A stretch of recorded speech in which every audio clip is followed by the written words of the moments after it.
I'll go back actually to China Beach, which is an interesting thing. Is Bill Broyles used to come in all the time and chide us and say it was funny. Stop making it so serious. We had a lot of fun. I laughed a lot. I've never laughed as hard as I laughed when I was in Vietnam. And we'd go, really, Bill? What was so funny in Vietnam? And he'd say, oh, here's the story. So we're out on patrol, and the guy who's on lead, his name is Lemon. And we're walking through, and he trips a mine, and it blows him all to shit. He's like all over the place, and we got, pieces of him on him, and it's up in the trees and everything. And we're standing there, and we're just all completely in shock.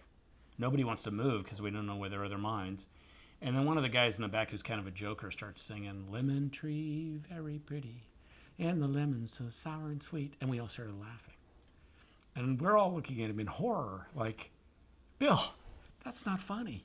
But the truth is that when you're in difficult situations, our natural inclination as human beings is to make fun of it, is to be funny, is to find the humor to remove the horror of what's going on around us or the tragedy of what's going on around us. That's why people laugh a lot in the weirdest places you laugh. I mean, Jim Brooks and everybody at Mary Tyler Moore did it better than anyone will ever do it in the clown episode, the clown funeral episode. I mean, that's true, right?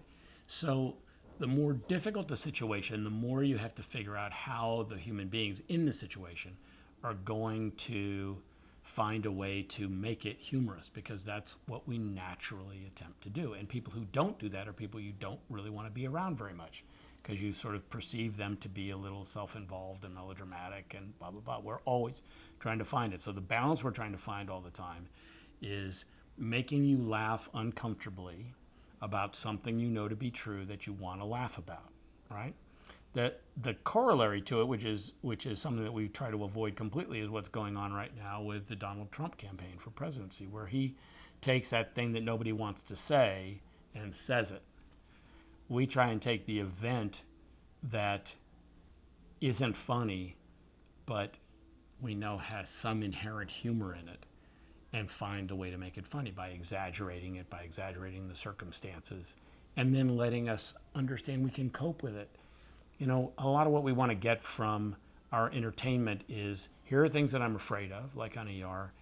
I'm afraid of what the government's actually doing on West Wing. I'm afraid of having to live in poverty and not knowing where my money's going to come from and not be sure when I'm going to be out on the street or not. These are things that we are genuinely afraid of.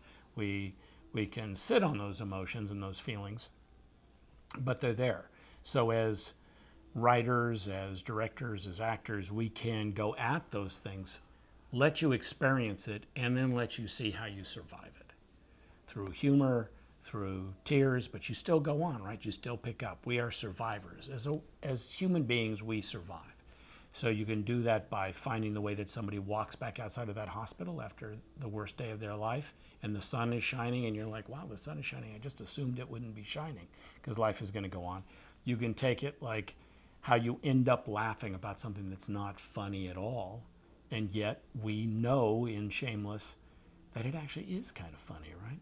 These things, these fears we have, because we are going to survive. We are going to actually get by with our friends and our family and the people who care about us. We will figure out how to get on the other side of it. When I was spending a lot of time in hospitals, I was always amazed at how many people were laughing in the oncology ward and in the dialysis unit. One of the first things you notice in a dialysis unit is there are people in there telling jokes, right? You have to tell jokes. You're in a dialysis unit. It's the most depressing place on earth. So what do? You talk about what's funny, what you saw that was funny, about the things that are life-affirming. So these horrific things that we portray happening to the Gallagher family are oddly life-affirming, because they still are standing at the end of it.